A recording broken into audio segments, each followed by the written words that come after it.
Hello and welcome to Amjad academy. हम लोग जो है तो फिज़िक्स के जो चैप्टर है, चैप्टर नंबर 12 क्लास 12 का इलेक्ट्रोमैग्नेटिक इंडक्शन, इस चैप्टर की हम स्टडी कर रहे हैं और ये इस चैप्टर का दूसरा वीडियो है, सेकेंड वीडियो लेक्चर है। पिछले लेक्चर में मैंने इलेक्ट्रोमैग्नेटिक इंडक्शन के ताल्लुक से इंट्रोडक्शन दिया था। उसके बाद हमने लॉज ऑफ इलेक्ट्रोमैग्नेटिक इंडक्शन के तहत हमने देखा था कि 3 लॉज है इलेक्ट्रोमैग्नेटिक इंडक्शन के। उसके अंदर के जो 2 लॉज है वो फैराडे ने दिए थे, इसलिए उनको Faraday's laws of electromagnetic induction बोलते हैं। और तीसरा जो लॉ था वो है अभी जो हम पढ़ने जा रहे हैं, वो है लेंज लॉ। एक बारीक सी बात मैं आपके साथ शेयर करना चाहूँगा।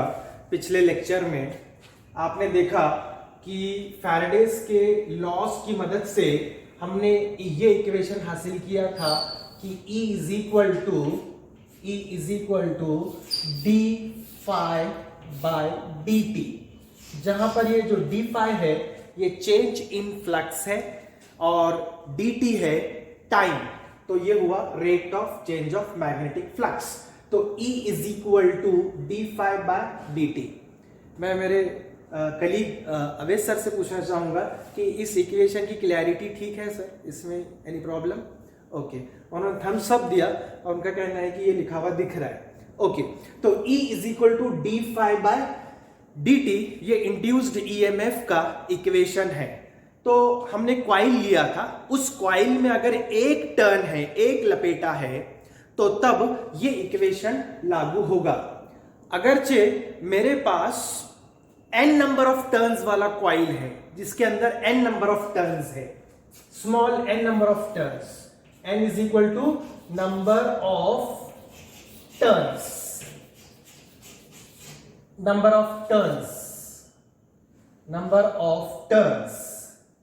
तो देन इस इक्वेशन में हम एक चेंज ये करेंगे, E इज इक्वल टू हम लिखेंगे n times d phi by D t, यानी कि डी फाई इतना चेंज इन फ्लक्स एक टर्न के अंदर है। अगर n टर्न्स है उसके अंदर, total n number of turns है, टर्न्स यानी कि लपेटे, तो उसको n से मल्टीप्लाई करना पड़ेगा। तो E is equal to n into d phi by D t, इतना ईएमएफ इंड्यूस्ड हो जाएगा उसके अंदर। साथ ही साथ चलते चलते मैंने पिछले लेक्चर में आपसे यह भी शेयर किया था कि हम ये जो ईएमएफ है ये मेजर करेंगे वोल्ट में, इसका यूनिट रहेगा वोल्ट, एन का कोई भी यूनिट नहीं रहेगा। डी फाई ये हम गिनेंगे वेबर में, इसका symbol W B, weber W B, और dt का सिंबल टाइम यूनिट है सेकेंड, यानी कि वेबर पर सेकेंड, और ये E रहेगा वोल्ट में। तो rate of change of flux का यूनिट रहेगा वेबर पर सेकेंड और E का यूनिट रहेगा वोल्ट। इस तरह से हम ये देखेंगे, थोड़ा सा तब्दील जो बात रह गई थी पिछले लेक्चर में, ये भी आप इसमें जोड़ लीजिए। अब हम इस चैप्टर का जो अगला पड़ाव है उसकी तरफ जाते हैं और लेंस का जो लॉ है ईएमआई का वो हम देखेंगे, जिसको हम थर्ड लॉ ऑफ ईएमआई बोल सकते हैं। लेंस क्या कहते हैं? इनका लॉ कुछ ऐसा कहता है, मैं यहां पर इसको इन्वर्टेड कॉमर्स में लिख रहा हूं। The direction of induced EMF, direction of induced EMF or induced current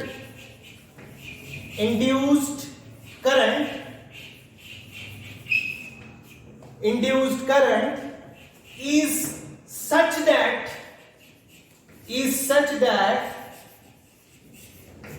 it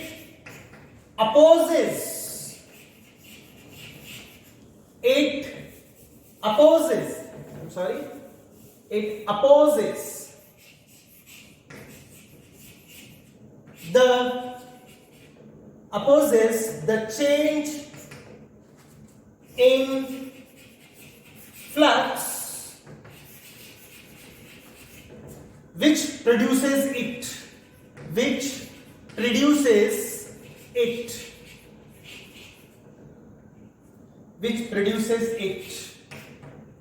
full stop, inverted commas closed. इसको कहते हैं लेंस लॉ या third law of electromagnetic induction. Second law में हमने मैग्नीट्यूड देखा था इंड्यूस्ड ईएमएफ का। अब यहां पर इंड्यूस्ड ईएमएफ के डायरेक्शन के ताल्लुक से लॉ बना है। तो लॉ ये कहता है the direction of induced EMF और induced current is such that, वो ऐसा होता है, इट अपोजेस, वो उसकी खिलाफत करता है, वो उसका अपोज करता है, विरोध करता है, the change in flux, change in flux का विरोध करता है, विच प्रोड्यूसेस इट, जिसकी वजह से वो खुद बनता है, जिसकी वजह से ईएमएफ इंड्यूस्ड होता है, जिसकी वजह से करंट इंड्यूस्ड होता है, यानी खुद जिसके वजह से वो प्रोड्यूस हो रहा, वो उसी को अपोज कर रहा है। इसको हम एक एग्जांपल के तौर पर ले सकते हैं, बुरा मत मानिए, कि अगर पेरेंट्स हैं, बच्चे हैं, तो बच्चे कभी कभी अपने पेरेंट्स का नहीं सुनते हैं। तो पेरेंट्स की वजह से बच्चे जो है तो इस दुनिया में आते हैं, और कभी कभी पेरेंट्स ही, बच्चे ही अपने पेरेंट्स को अपोज करते हैं। जिनकी वजह से वो इस दुनिया में आए हैं, उनको ही वो कभी कभी अपोज कर सकते हैं। It was just a joke, don't take it seriously. तो चेंज इन फ्लक्स की वजह से ईएमएफ इंड्यूस्ड हो रहा, उसके वजह से इंड्यूस्ड करंट फ्लो हो रहा, तो ये ईएमएफ इस डायरेक्शन में अपने आप को ढालता है कि वो चेंज इन फ्लक्स को ही अपोज करता है। ये है Lenz law of electromagnetic induction या third law of electromagnetic induction. यही वजह थी कि ये जो इक्वेशन है E is equal to D phi by D T, इसको कंप्लीट करने के लिए हमको माइनस साइन लगानी पड़ी। मतलब E is equal to D phi by D t अगर हम लिखते हैं तो ये मैग्नीट्यूड में ठीक था, लेकिन अगर हम डायरेक्शन को कंसीडर कर रहे हैं तो ये दोनों एक दूसरे के डायरेक्शन में अपोजिट है। चेंज इन फ्लक्स को ईएमएफ अपोज करता है, तो वो अपोजिशन हम किसके जरिए बताते हैं? तो हम बताते हैं माइनस साइन के जरिए। इसलिए अब ये इक्वेशन कंप्लीट हुआ, इंड्यूस्ड ईएमएफ का ये इक्वेशन अब कंप्लीट हुआ कि E is equal to minus d phi by D t. ये इक्वेशन बन गया। अब तीनों लॉज का निचोड़ इसके अंदर आ गया। पहला लॉ ये था कि जब भी चेंज इन फ्लक्स रहेगा तो ईएमएफ इंड्यूस्ड होगा। दूसरा लॉ था कि मैग्नीट्यूड ऑफ इंड्यूस्ड ईएमएफ ये डायरेक्टली प्रोपोर्शनल है rate of change of flux को। इस वजह से हमको ये मिला E proportional to D phi by D t, E is equal to D phi by D t, क्योंकि कांस्टेंट की वैल्यू 1 है। फिर तीसरे लॉ की मदद से हमको ये पता चला कि ईएमएफ और डी फाई का डायरेक्शन अपोजिट है, इस वजह से यहां पर ये माइनस साइन आई और तीनों लॉस को मिला के ये इक्वेशन अब कंप्लीट हुआ। Induced EMF E is equal to minus d phi by D t. Minus sign ये इंडिकेट कर रहा कि अगर ईएमएफ इधर पॉजिटिव है तो डी फाई माइनस है, अगर E माइनस रहेगा तो डी फाई पॉजिटिव रहेगा। तो यहां पर मैथमेटिक्स में माइनस साइन और प्लस साइन की अपनी एक अहमियत होती है। फिजिक्स में डायरेक्शन अपोजिट बताने के लिए भी हम साइन का इस्तेमाल करते हैं। E अगर पॉजिटिव है तो डी फाई नेगेटिव है, यानी ये E और डी फाई एक दूसरे को अपोज कर रहे हैं। तो ये इक्वेशन अब कंप्लीट हुआ, E is equal to D phi by D t. अब हमको इस लेंस लॉ के थोड़ी और गहराई में जाना पड़ेगा कि यहां पर क्या मामला हो रहा है, ऐसा क्यों हो रहा है और ये किसका रिजल्ट है, किस वजह से ये हुआ, ये कारण बना, इसको अपोज करना पड़ा, इंड्यूस्ड ईएमएफ को अपोज करना पड़ा। तो what is the reason behind this? We want to know that. Now, to explain this, I will take an example. Suppose यहां पर हमारे पास एक लूप है, कंडक्टिंग लूप है, लूप मेटल का लूप है, कंडक्टर का, किसी कंडक्टर का लूप है, और ये मैग्नेट है, बार मैग्नेट है, ये बार मैग्नेट है, ये इसका नॉर्थ पोल है, ये इसका साउथ पोल है।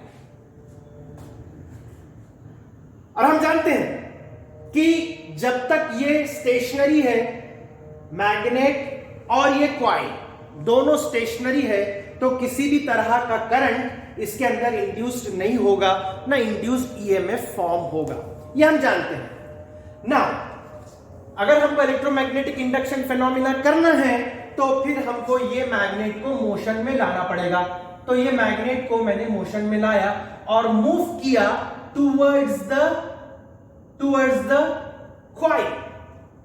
कॉइल की तरफ मैंने उसको मूव किया। अब जरा हम यहां पर क्या करते हैं, मैग्नेटिक फील्ड लाइंस निकाल लेते हैं। तो मैग्नेटिक फील्ड लाइंस इसकी जो बनेंगी, ये नॉर्थ पोल से इस तरह से निकलेगी, यहां से ऐसे ये निकल रही है इस तरह से, और ये एंटर होके और इधर साउथ पोल की तरफ आएगी, ये भी एंटर होके इधर साउथ पोल की तरफ आएगी। इस तरह से ये मैग्नेटिक फील्ड इस मैग्नेट की रहेगी, इस मैग्नेट की रहेगी। और जब ये मोशन में लाया जाएगा तो ये इससे, इस कॉइल से एसोसिएटेड जो मैग्नेटिक फील्ड है, मैग्नेटिक फ्लक्स है, वो यहां पर ज्यादा से ज्यादा इसमें क्रॉस करेंगे, इससे पास होंगे, और मोशन में लाने से फ्लक्स चेंज होगा। इस तरह से हम मोशन में ला रहे हैं, फ्लक्स चेंज होगा और इसके अंदर करंट प्रोड्यूस होगा, इंड्यूस्ड करंट प्रोड्यूस होगा। अब इंड्यूस्ड करंट का डायरेक्शन क्या रहेगा, वो रहेगा एंटी क्लॉकवाइज, इस तरह से ये एंटी क्लॉकवाइज डायरेक्शन में रहेगा। अब आप बोलेंगे एंटी क्लॉकवाइज डायरेक्शन में क्यों? क्योंकि लॉ ये कह रहा है कि इसको अपोज करना है, इसके मोशन को इसको अपोज करना है। अगर इसको अपोज करना है तो करंट को एंटी क्लॉकवाइज डायरेक्शन में या काउंटर क्लॉकवाइज डायरेक्शन में फ्लो होना जरूरी है। उसके आगे और क्या रीजन है कि ऐसा क्यों करना है? जब ये इसकी तरफ मूव हुआ तो वो इसलिए करना है क्योंकि अब देखिए मैं इसकी मैग्नेटिक फील्ड बता रहा हूं, तो ये इसकी मैग्नेटिक फील्ड इस तरह से यहां पर ये कंप्लीट भी हो जाएगी, ये कंप्लीट हो रही इस तरह से। यहां पर भी ये मैग्नेटिक फील्ड, जैसे मैंने इसको ये पूरा गोल किया, वैसा इसके भी इस तरह से ये कंप्लीट होगी। और इसकी भी, इसके अंदर जो करंट इंड्यूस्ड हुआ है, इंड्यूस्ड करंट की वजह से और मैग्नेटिक फील्ड बनेगी, मैग्नेटिक इफेक्ट्स ऑफ करंट की वजह से, तो उसका डायरेक्शन भी कुछ इस तरह रहेगा, कुछ इस तरह रहेगा, इस तरह से, इस तरह से। और जो फेस ये नॉर्थ पोल के तरफ है, फेसिंग है, तो वो फेस मतलब अब ये आपका जो कॉइल है, अब ये बन गया एक मैग्नेट।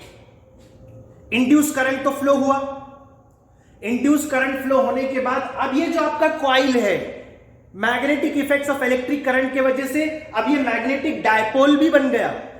मैग्नेटिक डायपोल ऐसा बना कि जिसको मैं यहां पर अब एक इमेजिन कर सकता हूं कि ये मैग्नेटिक डायपोल ऐसा बन गया, और ये इस तरह बना कि यहां पर उसका रहेगा नॉर्थ पोल और ये रहेगा इसका साउथ पोल। और इसके डायपोल मोमेंट का डायरेक्शन भी इसी तरफ रहेगा, म्यू, डायपोल मोमेंट म्यू का भी डायरेक्शन यही रहेगा। अब देखिए क्या हो रहा है यहां पर आप देखेंगे कि ये नॉर्थ पोल और ये नॉर्थ पोल, और हम जानते हैं कि similar poles they repel and dissimilar poles attract.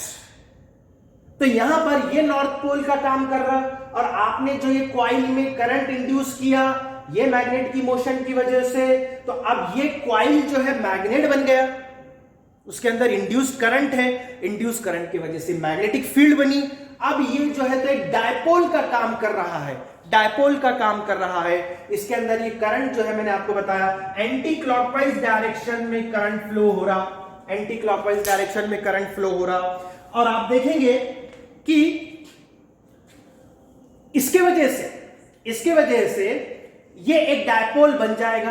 अगर ये डायपोल बन गया, डायपोल अगर ये बन गया तो फिर ये नॉर्थ पोल रहेगा, ये साउथ पोल रहेगा। एक इमेजिनरी मैग्नेट की magnetic line, magnetic axis draw कर सकते हैं हम, और ये मैग्नेटिक डायपोल मोमेंट है यहां पर। देखिए फिर ये कॉइल का या इस लूप का नॉर्थ पोल और ये नॉर्थ पोल मैग्नेट का, तो north and north will repel.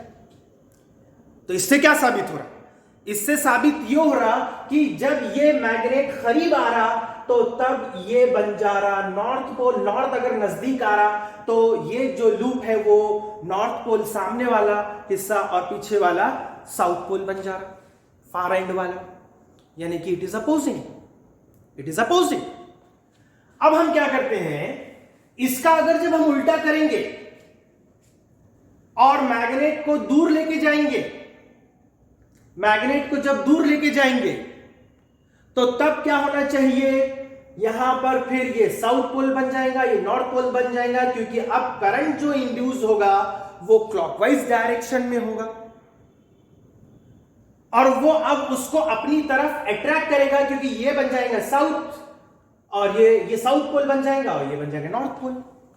Now it will attract, यानी कि जब वो उसके करीब आ रहा है, मैग्नेट जब कॉइल के करीब आ रहा है तो वो उसको रिपेल कर रहा है, और जब दूर जा रहा है तो उसको अट्रैक्ट कर रहा है। इससे ये सीधा सीधा ये साबित होता है कि जो इंड्यूस्ड ईएमएफ है वो अपना डायरेक्शन इस तरह चेंज करता है कि वो इसके मोशन को अपोज करता है, मैग्नेट के मोशन को अपोज करता है। अब आप बोलेंगे अपोज कैसे करेंगे? अपोज इसी तरीके से करेंगे, जब वो दूर भागेगा तो उसको करीब बुलाएगा और जब करीब आएगा तो दूर भगाएगा, यानी कि उसको वो अपोज कर रहा। यानी जब उन्हें बोलेगा यस आओ तो उन्हें नो बोलेगा, और जब उन्हें बोलेगा मैं दूर जा रहा तो वो बुलाएगा। तो इसका मतलब this induced EMF is in such a way that its direction is such a way that it opposes the motion of this change in flux which is producing it. ये है लेंज लॉ, ये इसका proof है। अब ये Lenz law in accordance with conservation of energy है, ये Lenz law in accordance with conservation of energy है। यहां पर हमने लेंज लॉ के इक्वेशन के जरिए ये ई में तब्दीली ला ली और वो क्यों हुआ वो हमने देख लिया, ये अब हमको समझ में आ गया। क्लॉकवाइज एंटी क्लॉकवाइज डायरेक्शन होने की वजह से करंट के इंड्यूस करंट के क्लॉकवाइज और एंटी क्लॉकवाइज डायरेक्शन की होने की वजह से कभी वो लूप जो है नॉर्थ पोल सामने वाला, दूर वाला अपोजिट पोल बन जाएगा। अब इसको मैं एक सिंपल एक्सपेरिमेंट के जरिए बताता हूं। एक पीस ऑफ पेपर मिलेगा सर?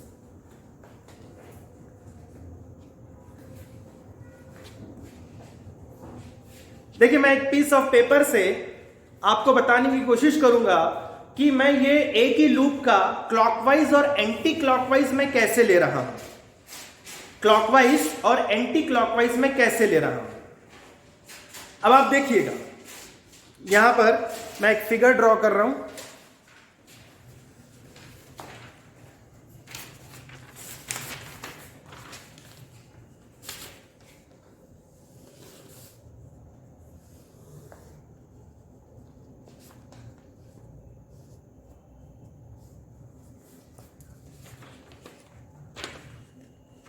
वे सर मेरी हेल्प करेंगे, आपको ये दिख रहा है, दिख रहा है? देखिए मैंने यहां पर ये एक लूप लिया और यहां पर एक ही सिंगल लूप है, ये सामने वाला फेस है, ये आपको दिख रहा है और आप देख रहे हैं कि डायरेक्शन कैसा है, एंटी क्लॉकवाइज है, एंटी क्लॉकवाइज है, आप देख लीजिए। अब मैं मेरी तरफ से देखूंगा इसको, अब मैं मेरी तरफ से देख रहा हूं, अब मेरी तरफ से देख रहा हूं और अब आप देखिए कि इसका डायरेक्शन अब आपको कैसे दिखेगा। तो यहां पर अगर मैं ड्रॉ कर सकूं पेन से,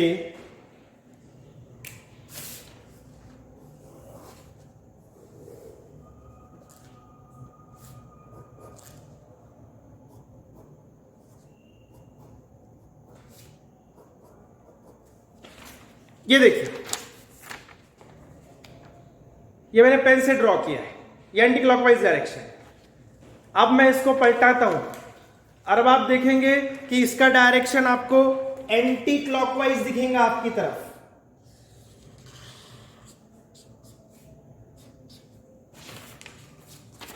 ये देखिए, अब बोलिए इसका डायरेक्शन कैसा दिख रहा है आपको? Anti clockwise. अब मैं इसका दूसरा फेज, उल्टा फेज देख रहा हूं। अब आप देखिए ये एरोस कैसे हो गए? क्लॉकवाइज। देखिए ये एरो दिख रही है आपको? दिख रही है सर? Can you see? ये देखिए ये एरो का डायरेक्शन ऐसा हो रहा, मतलब ये हो गया क्लॉकवाइज। तो फिर ये पोल बन जाएगा नॉर्थ पोल और ये पोल बन जाएगा साउथ पोल। उसी लूप का जो फेस मैग्नेट के करीब है, जो फेस मैग्नेट के करीब है, ये वाला फेस, तो इसके अंदर से डायरेक्शन अगर आप देखेंगे इंड्यूस करंट का, वो एंटी क्लॉकवाइज रहेगा और उसको दूसरी साइड से देखेंगे तो क्लॉकवाइज रहेगा। मतलब सीधे सीधे ये मैग्नेटिक डायपोल बन गया। ये मैं बताना चाह रहा था। Okay, now this law is in accordance with the law of conservation of energy. And how is it that I am going to explain to you now. This law is in accordance with the law of conservation of energy. And how is it possible that we are going to see. ये आप इसको ऐसा भी याद रख सकते हैं या फिर एक सिंप्लीफाइड फिगर मैं आपको बता सकता हूं। सिंप्लीफाइड फिगर जिसमें आपने ये एक मैग्नेट लिया, ये नॉर्थ पोल, ये साउथ पोल और यहां पर ये आपका कॉइल में मैंने क्या बोला, कौन से डायरेक्शन में फ्लो होगा? अगर ये मैग्नेट इसकी तरफ जा रहा तो वो एंटी क्लॉकवाइज डायरेक्शन में करंट फ्लो होगा, एंटी क्लॉकवाइज, राइट? और फिर ये फेस जो है, ये फेस बन जाएगा नॉर्थ पोल। और नॉर्थ को कुछ ऐसा लिखते हैं। तो याद रखने के लिए एक फिगर है ये, इस तरह से आप एन लिखिए, नॉर्थ पोल। और अगर जब ये दूर जा रहा, फिर से आपका ये कॉइल और ये मैग्नेट अब दूर जा रहा, ये नॉर्थ पोल, ये साउथ पोल। तो इसको याद रखने के लिए आप एन ऐसा बनाइए, ऐसा कर्सिव में बनाते हैं। मैं उसको बनाने की कोशिश कर रहा हूं।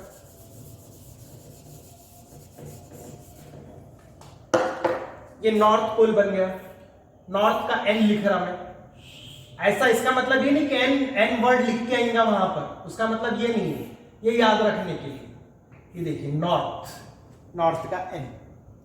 अब जब ये दूर जा रहा है, जब मैग्नेट दूर जा रहा है तो करंट फ्लो होगा इन द क्लॉकवाइज डायरेक्शन। तो घड़ी हमारी ऐसी जाती है, इस तरह से।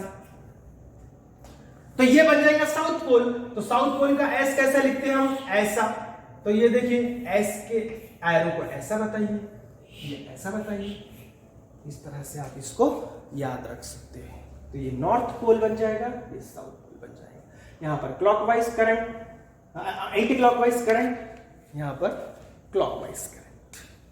ओके, ना ये सिंप्लीफाइड फिगर था जो मैंने फिगर पहले ड्रॉ किया था, उसका ये सिंप्लीफाइड फॉर्म। अब मैंने बोला था कि Lenz law is in accordance with the law of conservation of energy. How is it that? How is it in accordance with the conservation of energy? So that I will explain to you in the next lecture. Tomorrow I will upload one more lecture on this, and please do share, like the video, subscribe to my YouTube channel, and if you have any comment, any question regarding this, you can ask me in the comment box. Thank you.